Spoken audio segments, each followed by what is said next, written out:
Welcome back to GNS202 class. The title still remains Conflict Management and Citizenship Education. Conflict Management and Citizenship Education. That is what the title expresses. Revisiting the title entails a higher sense of academic responsibility. And what is that responsibility? It is the responsibility of disaggregation, disaggregating the title of the course in its present expression. And when we have it disaggregated, then we have the following results. 1. Conflict. 2. Management. 3. Conflict management. 4. Citizenship. And 5. Education. And 6. Citizenship education. But the disaggregation is not complete unless we again look at the word that joins them together. And what is this word? And. This course is not titled Citizenship Education, or rather is it titled Conflict Management. It is as well not titled Management or Citizenship or Conflict. It is appropriately titled Conflict Management and Citizenship Education. Conflict management on the one hand and citizenship education on the other hand. So that tells us that in their present existence, they exist or their existence have or possess a kind of independent status, which means that they exist independently.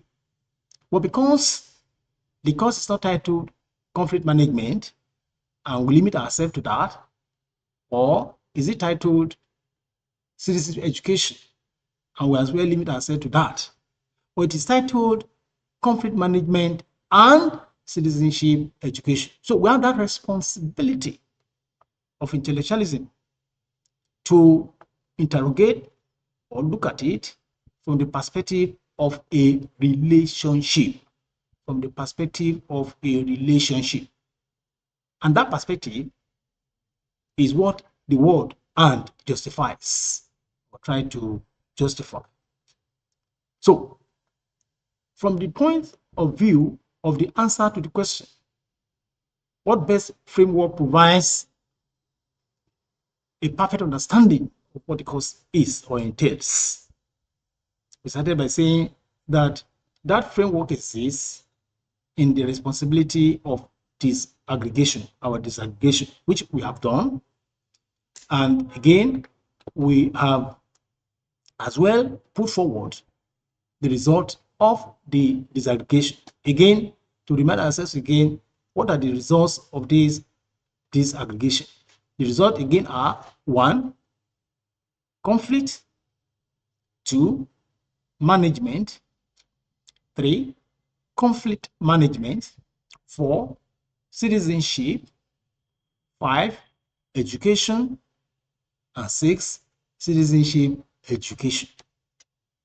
All these words or concepts indicate the existence of a relationship. But it is important that we first look at them individually. We have the responsibility of first and foremost looking at them individually.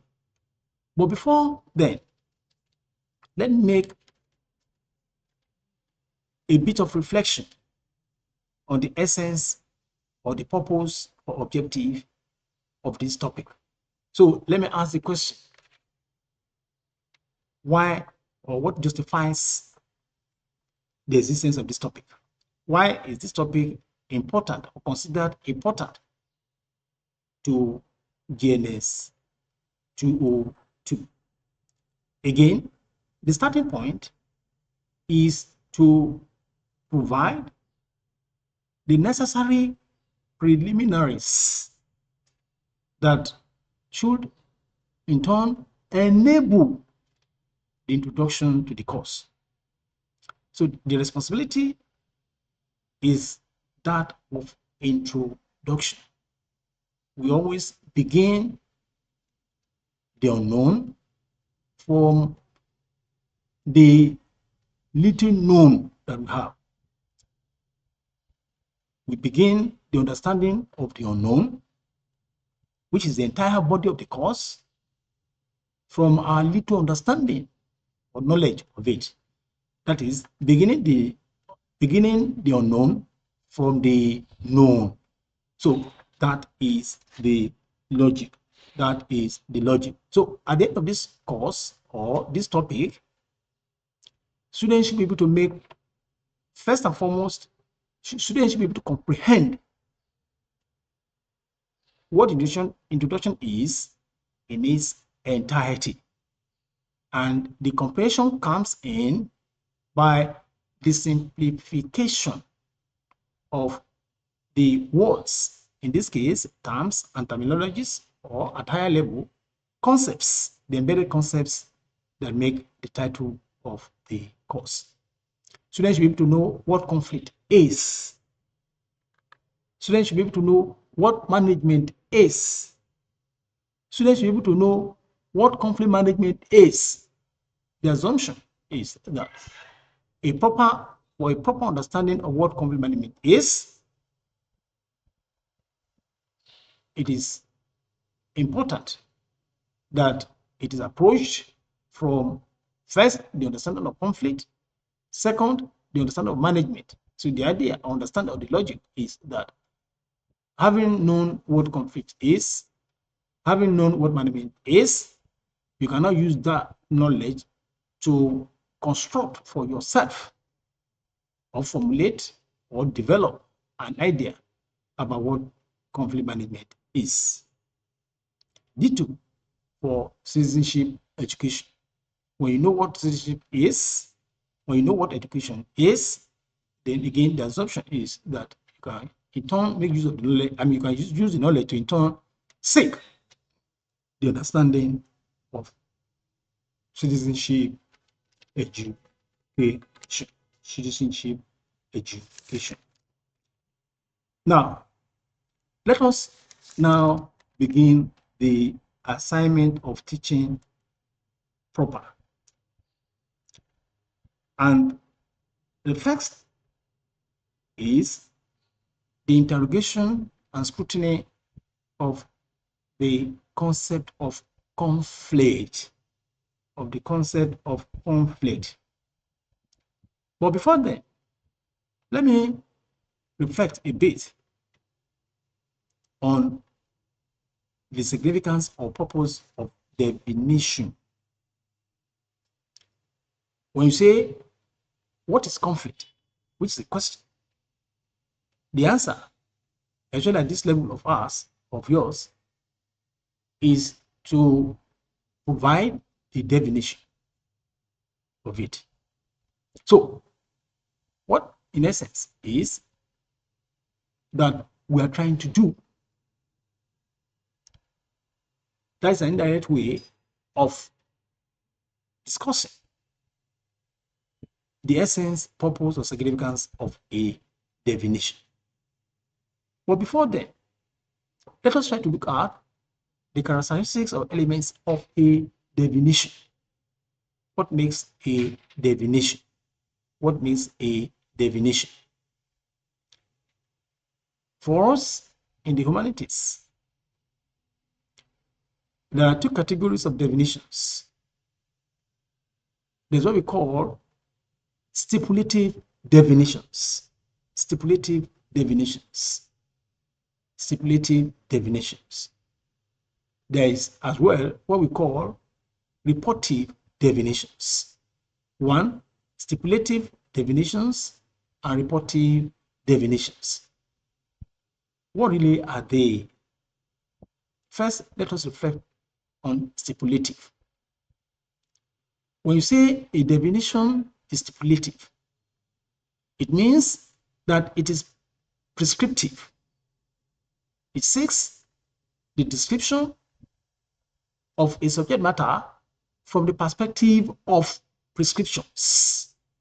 So which means that for you to be able to know what the subject matter is, you have the responsibility of approaching it from the knowledge of its prescriptions. For instance, when you say a government is federal, a government is federal, or that a government is unitary, or when you say a political system is presidential, or a political system is parliamentary, it's not just for you to define what a federal system of government is or unity system of government is, but it's as well important for you to approach the definition from the perspective of its prescriptions. These are things that are embedded in the subject matter. For instance, take the case of a federal system of government. Part of the requirements of a federal system of government is the arrangement of that polity into layers or tiers of administration. Second, from the arrangement of the type of government into tiers, they were able to identify that in federal systems, there are 3 tiers of government in the federal system and 2 tiers of government in a unitary system. Like the case of Nigeria, there is a local government. Local government is a government. It's a government at the local level, a government at the grassroots level. The other is state government. The second tier of government is state. And the third tier is the federal government, the federal or national government. So, the prescriptions indirectly put forward the descriptive elements, those things that make federal system of government unique. The essence or the logic or the idea is that when you look at a federal system from the perspective of its attributes as its prescriptions, then you can now properly know or differentiate between a federal government from a unitary government. Ditto in the case of parliamentary and presidential, where there is separation of powers and where there is a fusion of power. So all these are prescriptions. The second is what we call reportive definitions. Reportive definitions. The question is, what are reportive definitions? What are reportive definitions? Just like the word sounds, it is as if a report is being made. It is as if a report is being made. That is why they are so labeled, described, or classified as reporting. As reporting. Now, having said this, let us now seek the individual definitions of the 6 words that are emanated from our disaggregation of the title of the course, GNS202, Citizenship, Education, Conflict Management, and Citizenship Education. So, what is a conflict? So, the first to be examined here is conflict. Is conflict. Is conflict. What is conflict? Again, let me also say that there are two approaches to giving a definition. There are two approaches to giving a definition. There's what we call the semantic approach. There's what we call the semantic approach. There is as well what we call the technical approach. So, what are these approaches? Semantic, number one, and technical, number two. What explains this? Or what makes this very, very necessary and important, especially from the perspective of scholarship? Now, I started the course or the teaching of this topic by saying that it is better we approach the known from the, it's better we approach the unknown from the known. The little idea we have about what is not known become very useful for us and serves as the starting point. So that is the essence of the semantic. Semantic is to provide the very important simplification of understanding.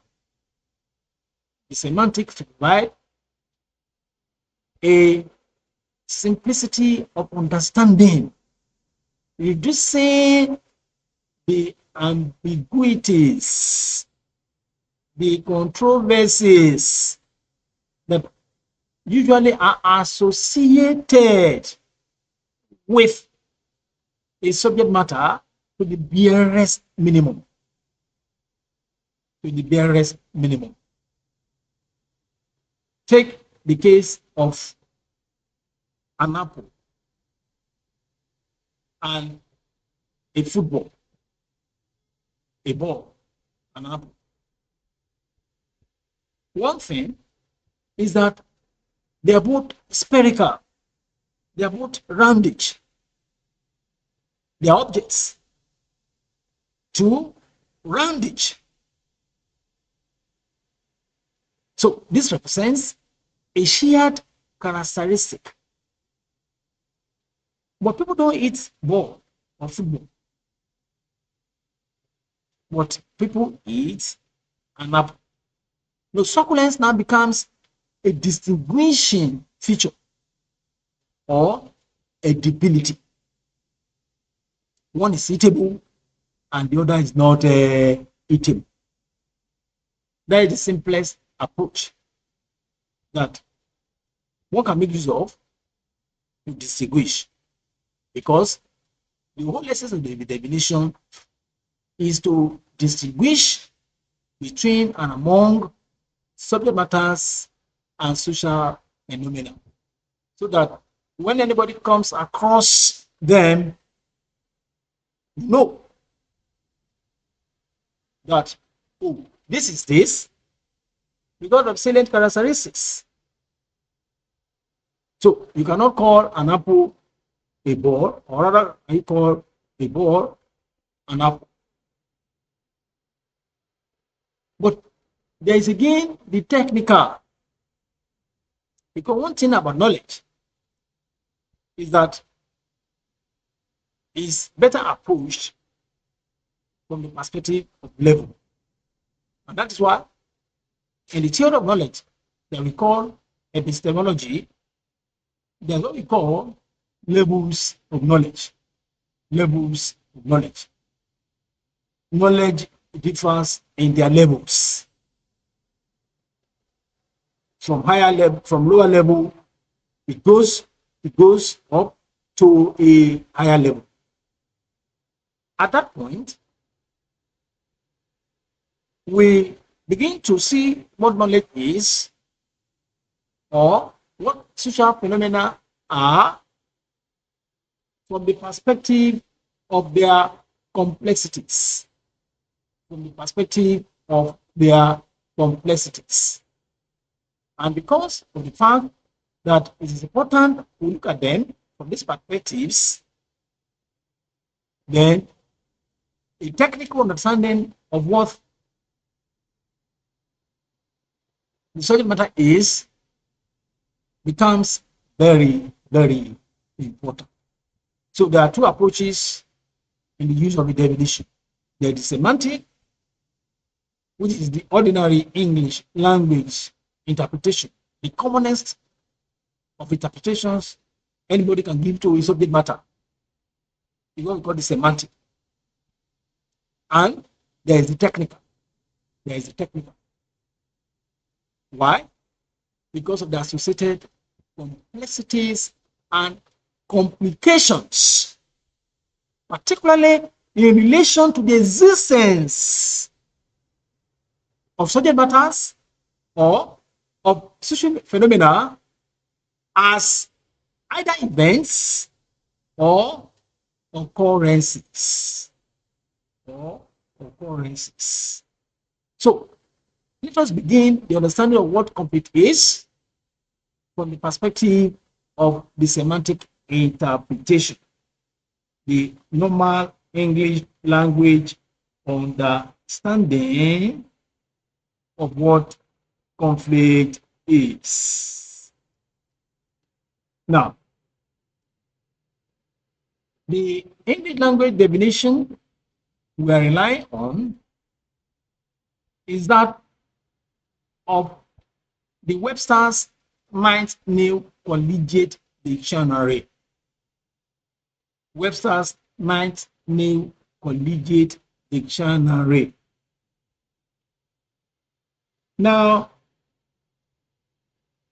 how does it define? How does it define what conflict is? The dictionary defines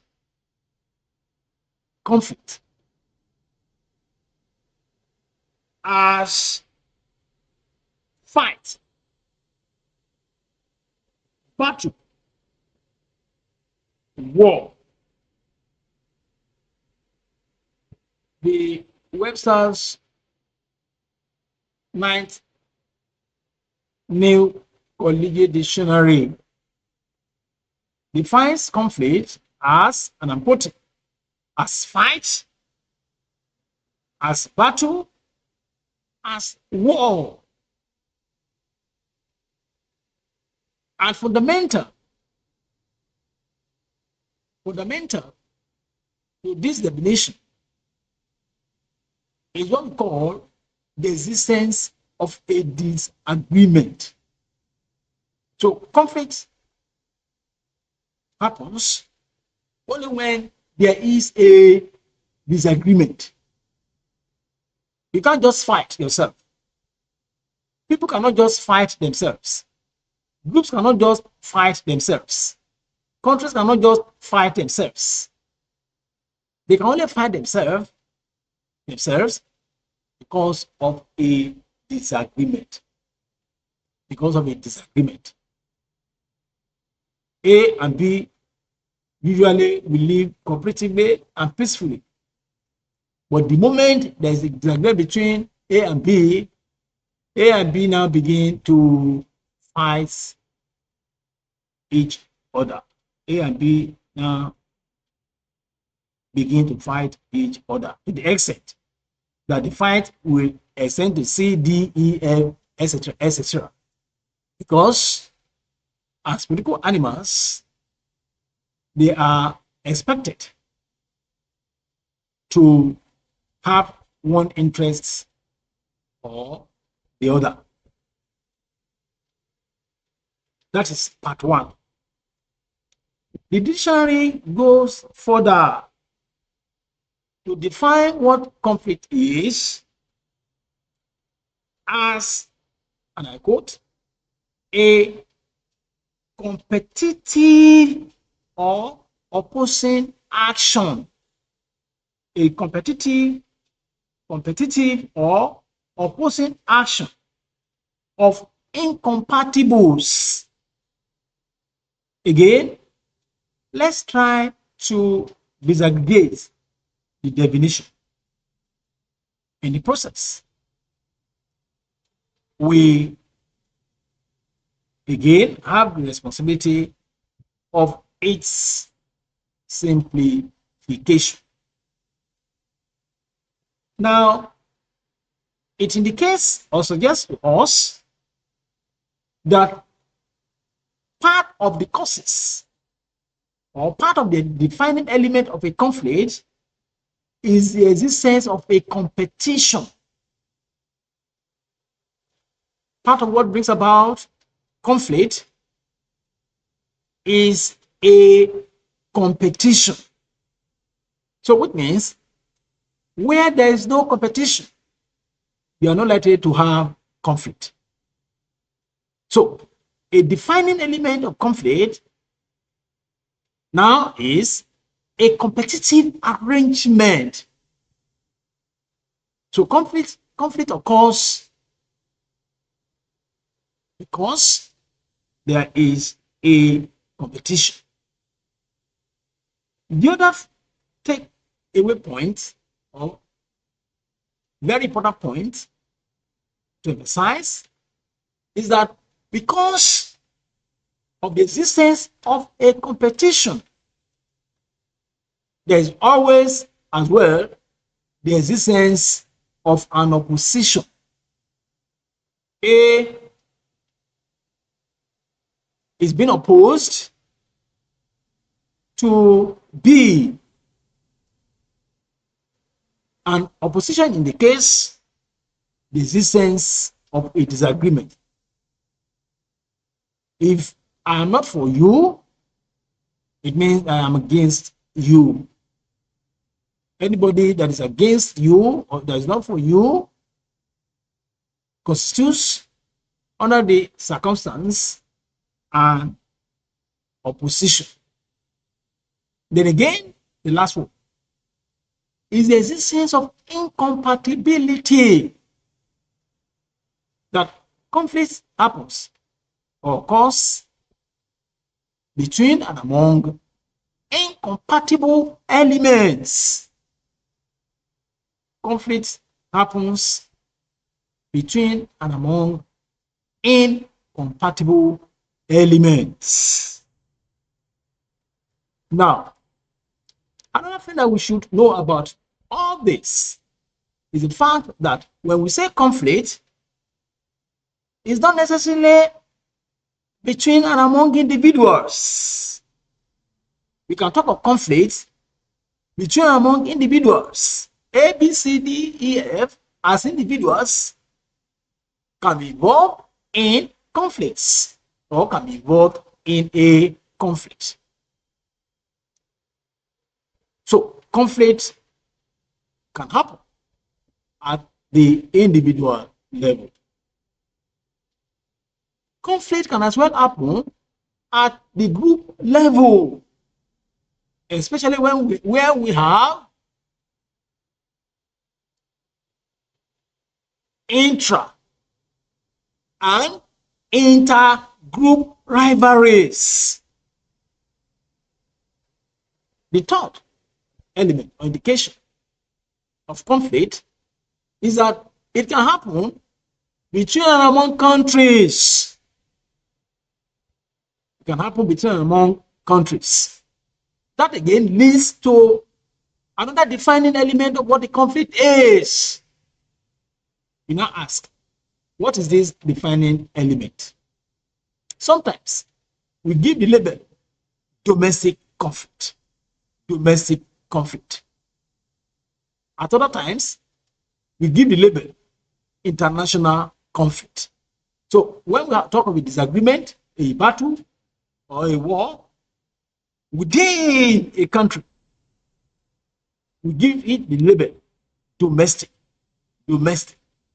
But when it happens between and among countries, when two countries engage in conflicts, 2, 3, or more countries, we say that it is international. Now, what are the other defining elements of a conflict, especially from the semantic point of view? Again, is the existence of antagonism. The existence of antagonism. Antagonism in this case means rivalry. Antagonisms, rivalries. Antagonism, rivalry. So, rivalries between and among individuals, rivalries between and among groups, rivalries between and among countries, all this within and outside the country are indications of a conflict, indications of a conflict. And because of that rivalry, we don't define conflict in terms of divergence of opinions and ideas. The opposite to that is convergence.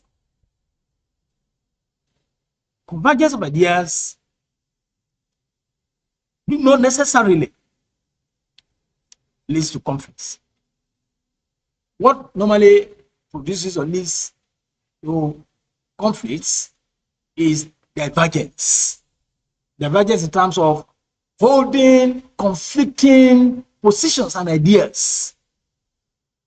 When ideas are not common, they are not together, they are not bonded together, we say that they are divergent. They are opposing force, opposing existence, or opposing reaction. Finally, the dictionary defines conflict as, and I quote, to contend in warfare, or to show antagonism or irreconcilability. That summarizes all that the dictionary is saying about the defining elements of a conflict. Now, again, we are able to know that as important as these ideas of conflict are, they are loaded with ambiguities. They are loaded with ambiguities. Ambiguities, particularly within the context of the knowledge frames. They are nebulous, they are ambiguous, and because they are nebulous and ambiguous, because they are nebulous and ambiguous, it has become necessary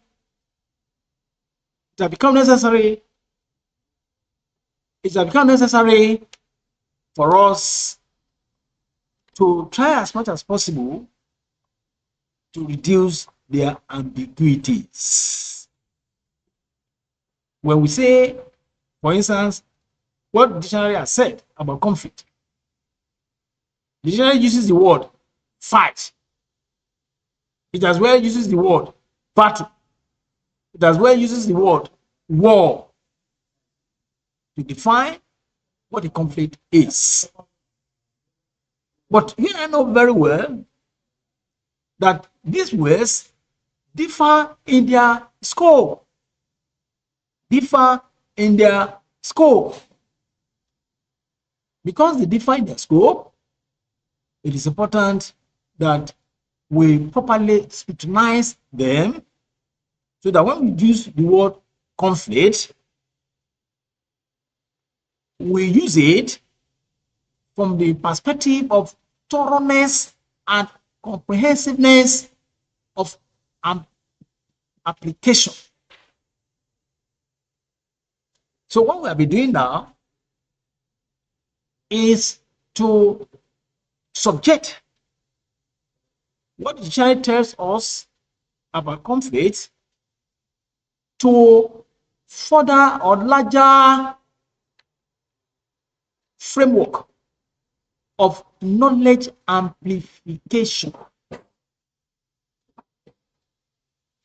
Even though the narrowness of meaning is important, but again, the comprehensiveness of the details, in particular, of the defining elements, is as well critical to the understanding of what conflict is. So I want to assume that we are done with what conflict is. We are moving further. The next for us, as earlier identified or itemized, is management. Again, let me remind us that 6 things are being scrutinized here. 6 things. Again, what are they? 1, conflict. 2, management. 3, conflict management. 4, citizenship. 5, education. And 6, citizenship education. These are the defining terms in which the title of the course is embedded. So the first is what we have dealt with, which is conflict. The second now is management. As I said, the logic or the idea is that for us to know what conflict management is, it is better we start from 1, what conflict is, 2, what management is. When we know what conflict is, when we know what management is, we can now use our knowledge or idea to formulate or develop or construct ourselves an understanding of what conflict management is. That is the approach that is being taken here. So we are beginning the second by focusing on management. So let me ask the question, what is management? What is management? Management can be defined as the process of achieving. Management can be defined as the process of achieving organizational goals by engaging in 4 major functions. Listen and listen attentively. Defining what management is, I should emphasize, takes a different knowledge, a different level of understanding from our first concept of examination and scrutiny, i.e., the concept of conflict. Now, we say here that management is about the setting of goals. Management is about the setting of goals, 2, and ensuring the achievement of the goals as targets. So it becomes a process of action and reactions, a process of collaboration and cooperation between and among elements of a social organization. And that happens under four principal functions. That happens under four principal functions. The question now is, what are these four principal functions? They are: one, planning;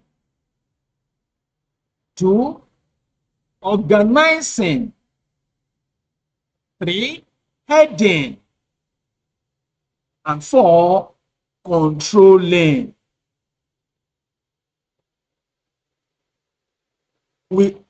It suggests that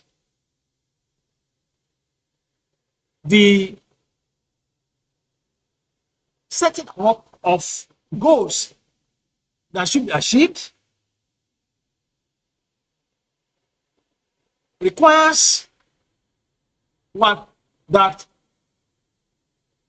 first and foremost, the goals be planned for.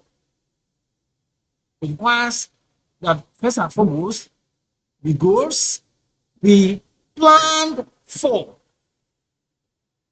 Requires first and foremost that the goals be planned for. So the first function of management under this circumstance is that of planning. The assumption is that nothing just happens. Everything happens as a result of planning. Things happen as a result of planning. The second is organizing.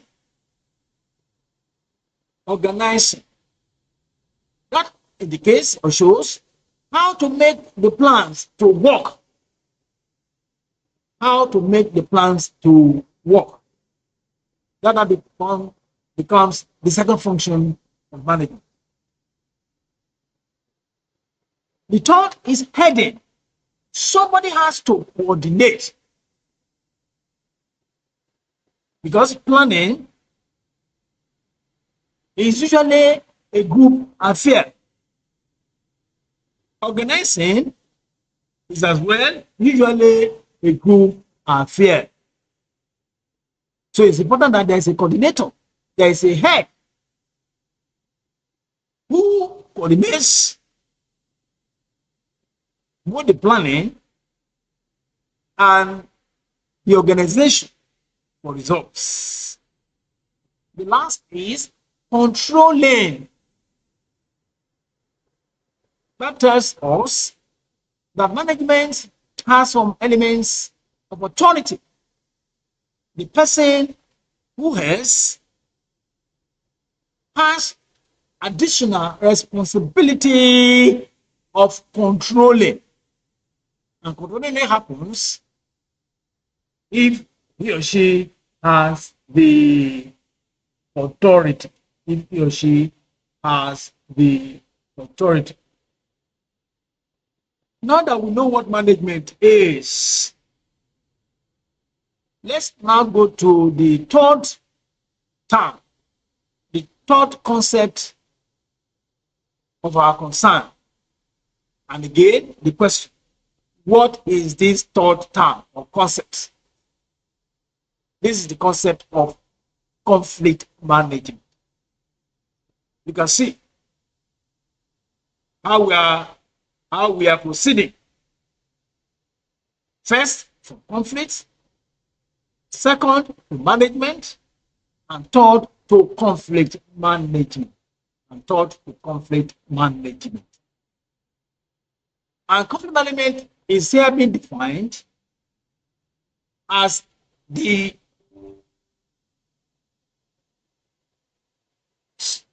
what is stop.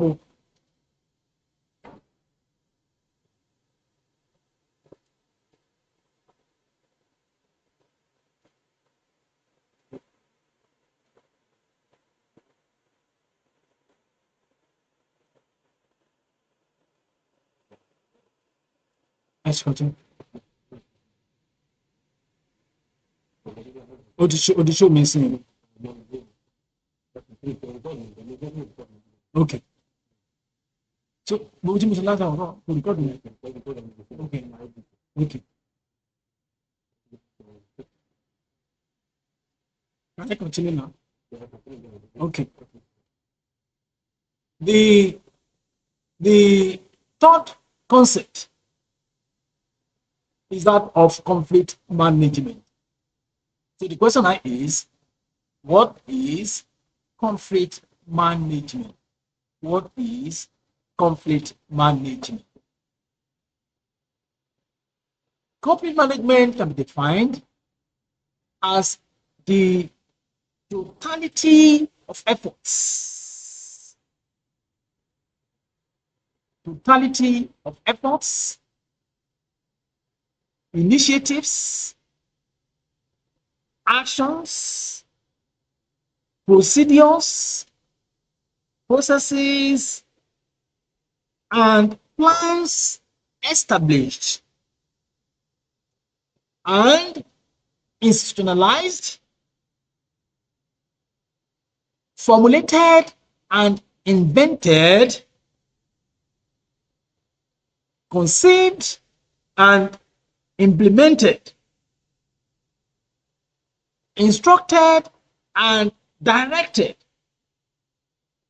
by both governmental and non-governmental institutions at domestic and international levels for the purpose of ensuring that competitions between and among interest holders and persons do not lead to the breakdown of law and order. Let me go over this again carefully, well. So be attentive. We are through with what conflict is. We are through with what management is. We now want to use our lessons or experiences from the knowledge and understanding of what these concepts are, what conflict and management are, to in turn define or venture into knowing what conflict management is. And we are saying here that is the totality, everything that is involved, that will not allow for the breakdown of law and order. Everything under the sun, particularly within the framework of government and non-governmental institutions, that will not allow for the breakdown of law and order. That tells us that conflict is simply the breakdown of law and order. Again, the conflict is the breakdown of law and order. And what would not allow for the breakdown of law and order is what conflict management is. Is what conflict management is. But because of the existence of the management element, so we have that responsibility to now begin to search or identify what these elements are. And we have been able to reduce them to efforts. All those efforts that will not allow for the breakdown of law and order as constitutional conflict management. All those initiatives, all those actions, all those procedures, plans that will not allow for the breakdown of law and order is what conflict management is. Now, even though this is a general studies course. But because this is being provided at the university level, there is the accompanying responsibility to place our definitions within what we call theory and practice, particularly in relation to conflict management. This course is primarily designed, though I'll come to that later. But before I get there, let me say this. This course is primarily designed to fit into the peculiarity and uniqueness of the Nigerian political system. In other words, the socio-economic and socio-political existence of Nigeria both dictate that we have this type of course. This type of a course, especially at the higher level. I'll come to that later. But let me just say this shortly here. And because of this, there is the additional responsibility to place the understanding of conflict management within the framework of theory and practice. In other words, we are saying here that there are ideas,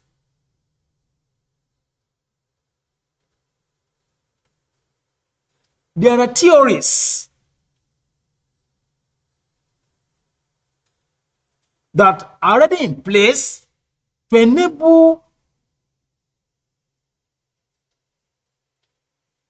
the appreciation of what conflict management is, particularly from the technical standpoint. Particularly from the technical standpoint. So there are theories of conflict management. There are as well models of conflict management. Theories in terms of what help to describe, explain, and predict. And as models in terms of what best fits either the absence of total breakdown of law and order, or the toleration, which means partial breakdown of law and order.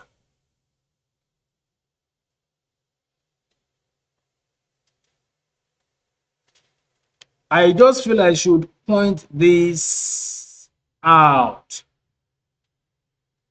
so that you know that, for instance, there are some disciplines in the university that further engage themselves with what conflict management is. For instance, there is conflict and peace studies as a program of study, a BSc, an MSc, or a PhD in the area. They all exist. Now, let us go to the second component and dimension to the understanding and scrutiny of the course. And that is the dimension or component of citizenship education. I emphasized earlier that two things are involved here. The first is citizenship education, and the second, conflict management. Or you rearrange first as conflict management and citizenship education. So we are done with what conflict is. We are done with what management is. We are done with what conflict management equally is. Let us now go into the area of citizenship education. And there are three things for us to engage ourselves with. Three concepts, three terms and terminologies. One, citizenship. Two, education. And three, citizenship education. Now, what is citizenship?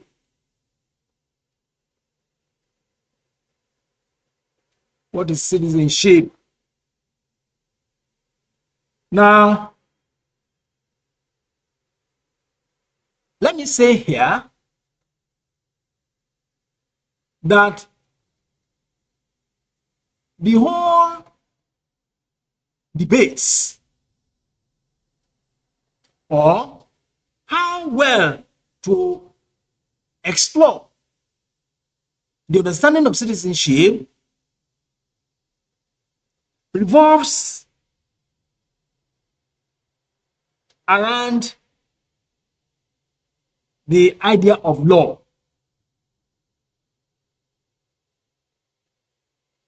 In other words,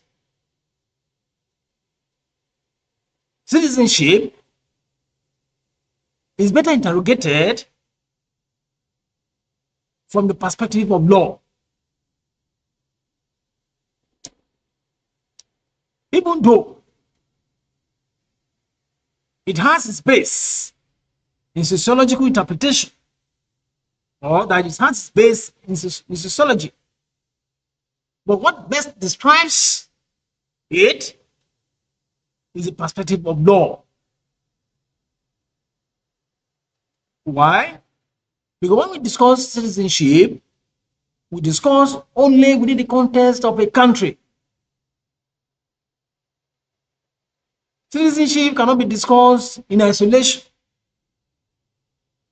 It cannot be discussed within the perspective of a country.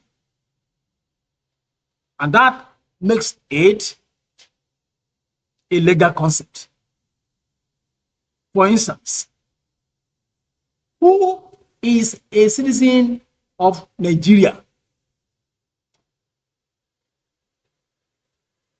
The answer cannot be the same thing as who is a citizen of Ghana.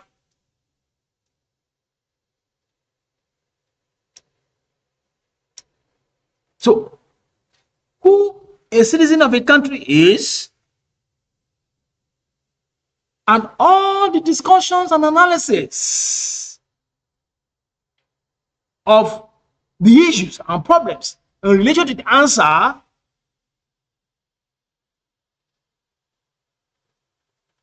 are purely matters of law and legislation. They are purely matters of law and legislation. And who a Nigerian citizen is as already provided in the 1999 Constitution as amended, that the scrutiny, the scrutiny and understanding of what citizenship is can only be within the context of law and legislation. For instance, the answer to the question, who is a citizen of Nigeria? Nobody can provide the answer. The only authority that can provide the answer is the Constitution. The President of Nigeria, as powerful as he is, cannot provide an answer to the question, who is a citizen of Nigeria? That answer is best provided by the Constitution of the Federal Republic of Nigeria. And in this case, the 1999 Constitution as amended. And when you look through the provisions of the Constitution, particularly in relation to the citizenship question, it makes it clear that anybody born or whose forefathers were born in Nigeria prior to the contacts with the whites. You know, Nigeria is a colonial creation. There were social formations before the British or before the whites came, and when the British now later consolidated our authority. So those that were born or whose forefathers were born, most of us, all of us, they don't let me say most of us, we are products of our forefathers, our great grandfathers and grandmothers. That is it. And those born after the attainment of independence in 1960.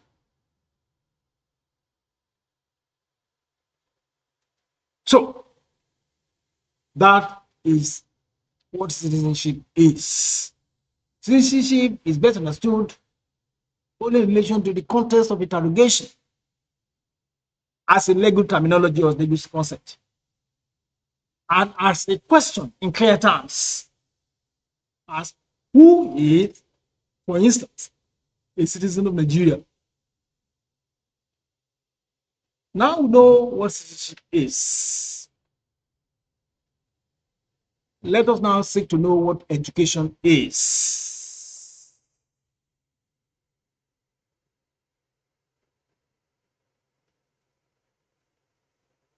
The Webster's English Language Dictionary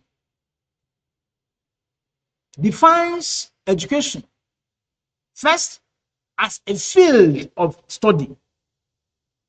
A field of study that deals mainly with methods of teaching and learning in schools. But that is not purely our understanding of education. So, it is important that we emphasize this so as to be able to place the course within the proper context of its interrogation and scrutiny.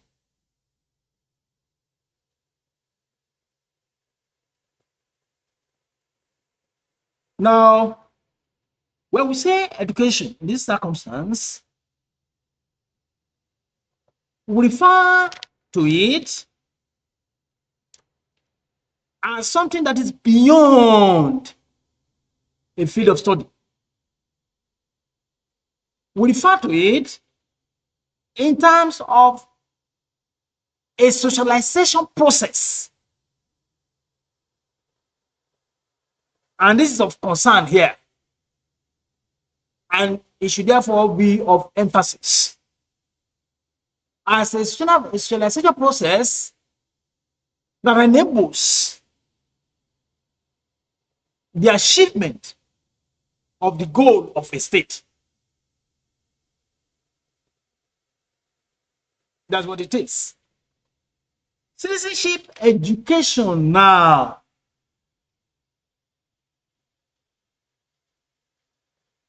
cannot be properly defined as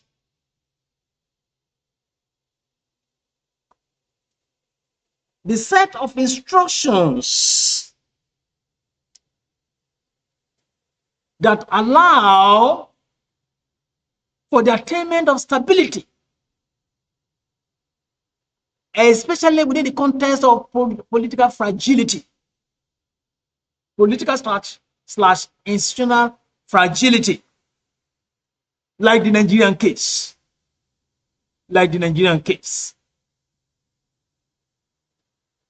So, this, in a nutshell, describes what citizenship education is.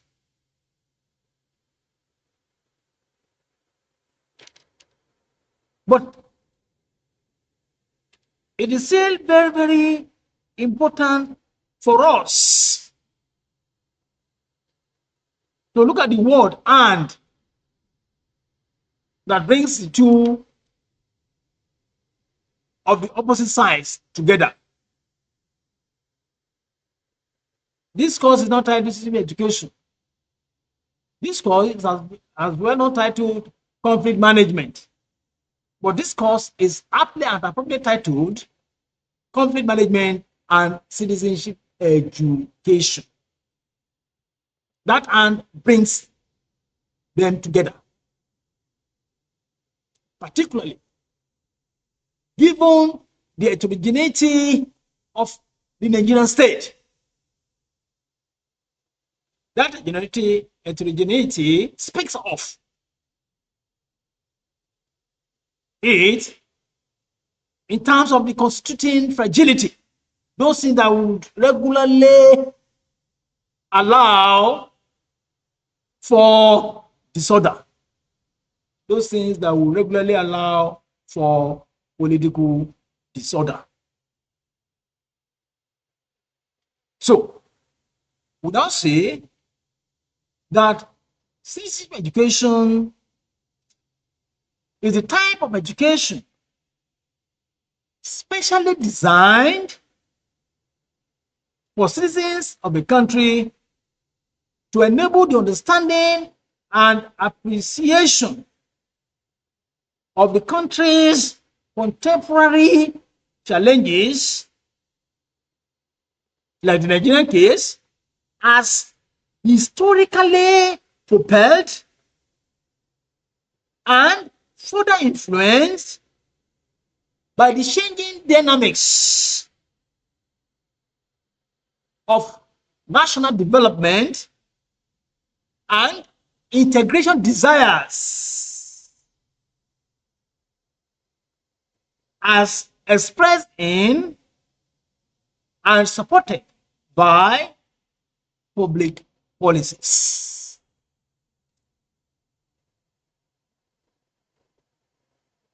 Nigeria, all of us know, is being quoted as a geographical expression. Nigeria is a colonial creation. Nigeria is not of, or Nigeria is not the creation of Nigerians. Let me put it like that. The whites, particularly the British, came, colonized us, gave us the name Nigeria, and in the process from 1914 amalgamated all the existing pre-colonial social formations into one political unit, into one administrative unit. That political unit, that administrative unit, is what is called today Nigeria, but with its consequences. And that is what we seek to permanently manage. Because the idea is that the youths are the future leaders. If you are the expected future leaders of Nigeria, it is important that you know Nigeria well, so that when you find yourself in position of authority in the future, you now know how well to manage Nigeria. So which means it's not first about your family or your village or town or state. It's about the national interest of Nigeria. So it's about the national interest of Nigeria. Nigeria first. That is what this course seeks to achieve. To build you as a future new Nigerian.